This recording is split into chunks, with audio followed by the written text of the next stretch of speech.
Oi, gente! Hoje é dia da Dica da Semana. Eu vou contar a história de uma banda sensacional que nós estamos trazendo ao Brasil. Estou falando do Helmet.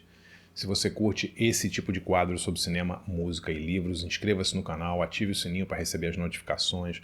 Eu tenho quadros novos de segunda a sexta-feira.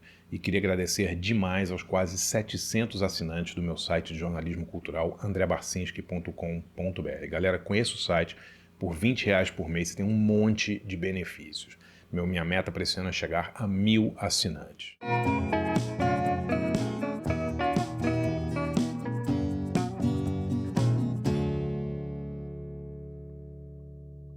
Galera, é o seguinte, dia 30 de abril, véspera de feriado, em São Paulo vai rolar um grande show. Eu estou falando do Helmet, né, no Carioca Clube. É um show que nós estamos produzindo com a Maraty, é a nossa produtora que eu tenho com o meu sócio Leandro Carbonato. Vai ser um show incrível, um show único, infelizmente, no Brasil. Só vai rolar em São Paulo, na véspera do feriado, dia 30 de abril. E eu queria hoje contar um pouco da história do Helmet, né? Que na verdade é a história de um cara, um guitarrista e compositor genial chamado Page Hamilton, né? Todo mundo se acostumou assim, aprendeu a gostar do Helmet nos anos 90. Né? O Helmet surge ali no início dos anos 90, junto com aquela explosão do grunge, né? Todas aquelas bandas. Os anos 90, a gente já fez vários vídeos sobre rock dos anos 90. Né? Nos Estados Unidos foi um período incrível para o rock alternativo. Né? A gente teve do grunge de Seattle, de Nirvana, Mudhoney, Pearl Jam, né? A bandas como Smashing Pumpkins, como Rage Against the Machine, todas surgindo muito na mesma época, né? Uma coisa incrível, aí a quantidade de grandes bandas, Alice in Chains, né? Tanta banda boa, Soul Asylum. E o Helmet surge ali naquele período ali do início dos anos 90, então muita gente confunde eles. O Helmet é grunge, né? O Helmet não tem nada, absolutamente nada de grunge, né? O Helmet é uma banda, eu diria, de quase um metal experimental, né, liderado pelo Page Hamilton, que é um guitarrista muito acima da média e um cara com um conhecimento musical e uma bagagem musical muito maior, inclusive, do que a maioria das bandas que eram contemporâneas deles. Né? Para começar, o Page Hamilton é 7, 8 anos mais velho do que toda essa galera do grunge que surgiu nessa época. Né? O Page Hamilton nasceu em 1960 e ele vai para Nova York para estudar guitarra. Quer dizer, ele era um cara que conhecia muito jazz, conhecia muito a música de vanguarda, ele gostava da música experimental. E ele vai para Nova York e ele cai de cabeça ali no final daquela cena chamada No Wave. Né? O que era a cena No Wave? No Wave foi uma cena musical que nasce ali em Nova York, meio logo depois do punk, né? E que tem bandas muito experimentais. A gente está falando de DNA, a gente está falando do James Chance, a gente está falando de um monte de bandas que fazem um som torto, um som esquisito, né? Um som que influenciou Sonic Youth, né? O Sonic Youth, quando chega em Nova York, quando começa, eles também são meio parte dessa cena aí, No Wave, apesar que depois eles fizeram uma música, digamos, mais cartesiana, mais normal, né? O Page Hamilton, então, em Nova York, ele meio que cai de cabeça assim, nessa cena de vanguarda, da música experimental, e ele participa, inclusive, de experimentos com o Glenn Branca, né, experimentos musicais. Quem era o Glenn Branca?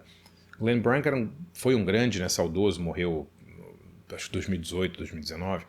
Ele foi um experimentador da guitarra, um cara que compunha muito para orquestras de guitarras e sempre explorando a coisa do drone, da repetição, da microfonia. Ele era um cara muito ligado a essa música de vanguarda e um cara que influenciou muita gente, o pessoal do Sonic Youth, o Lee Ranaldo, a King Gordon, o Thurston Moore, todos tocaram com o Glenn Branca, eram muito fãs do Glenn Branca, participaram dessas orquestras de guitarra do Glenn Branca. E o Page Hamilton também fez parte, ou seja, muito antes de fundar o Helmet, ele já era um experimentador da guitarra, né? o Page Hamilton. No final dos anos 80, o Page ele tem uma breve participação numa banda super importante que chama Band of Susans, né? A Banda das Susans. E por que essa banda chamava Band of Susan? Porque era uma banda, acho que 6 pessoas, 3 chamavam Susan, inclusive 2 guitarristas, né? Então eles chamavam de The Band of Susans. E com a Band of Susans ele gravou esse disco aqui que é antológico, chama Love Agenda, lançou em 1989. Galera, se vocês curtem My Bloody Valentine, Lush, Slow Dive, assim, vocês têm que conhecer a Band of Susans. Esse disco é o puro shoegaze americano. Detalhe, de 89, é antes do Loveless, o segundo LP do My Bloody Valentine. O My Bloody Valentine tinha lançado Isn't Anything um ano antes, mas esse disco é absolutamente sensacional e o Page Hamilton nas guitarras, eu acho que é o único disco de estúdio que ele grava com a Band of Susans. Depois eles gravariam Peel Sessions também, mas esse disco é inacreditável, muito, muito legal. Mas o que o Page queria mesmo era fundar a banda dele, né? Então ele, no finalzinho dos anos 80, funda o Helmet, né? Que é uma banda formada por super músicos, assim, que fazia uma mistura, digamos assim, de metal com música até de vanguarda, eu acho, né? Um metal muito, meio um post-rock, mistura de post-rock com metal. É muito difícil precisar, assim, tentar descrever a música do Helmet, mas é uma música que abarca vários gêneros. A galera do heavy metal adora, a galera do punk gostava, a galera do grunge amava o Helmet também, porque sempre foi muito pesado.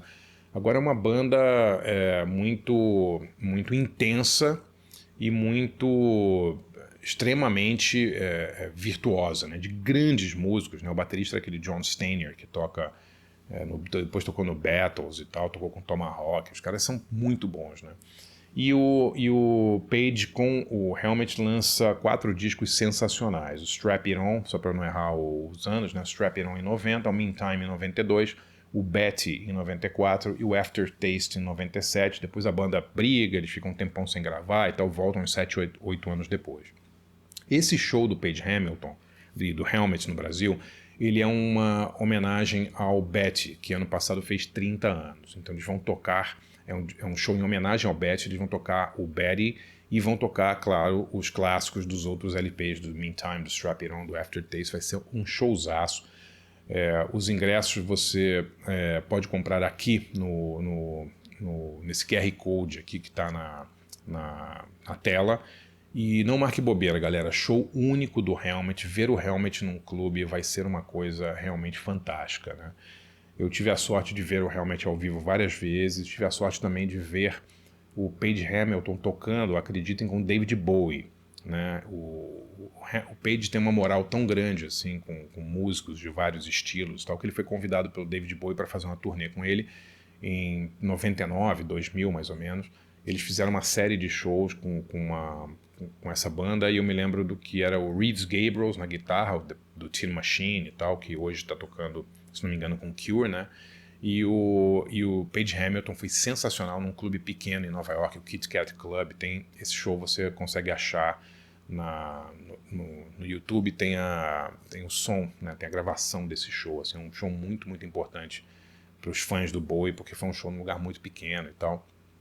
Page Hamilton estava tocando nesse show, para vocês terem uma noção da moral que esse cara tem, né? Quer dizer, realmente é uma banda que eclética do ponto de vista do público, né? Muita gente gosta de metal, gosta de sons pesados, adora o Helmet, mas a galera também ligada em sons alternativos e vanguardistas também paga um pau tremendo pro Page Hamilton. Não percam, 30 de abril, Helmet ao vivo no Carioca Clube, apresentação única no Brasil. Se você curte esse tipo de quadro sobre cinema, música e livros, galera, conheça meu site de jornalismo cultural, andrebarcinski.com.br. É lá que eu concentro todo o meu trabalho de jornalista cultural. Eu escrevo 3 textos inéditos por semana. A gente tem 2 ou 3 encontros, workshops e cursos por mês exclusivos para assinantes do site. E você tem acesso ao arquivo, ao acervo completo do site, com mais de 700 textos e 80 cursos e workshops que rolaram nos últimos 4 anos. andrebarcinski.com.br. Acho que você vai gostar. R$20 por mês, você tem direito a tudo isso. Valeu, galera!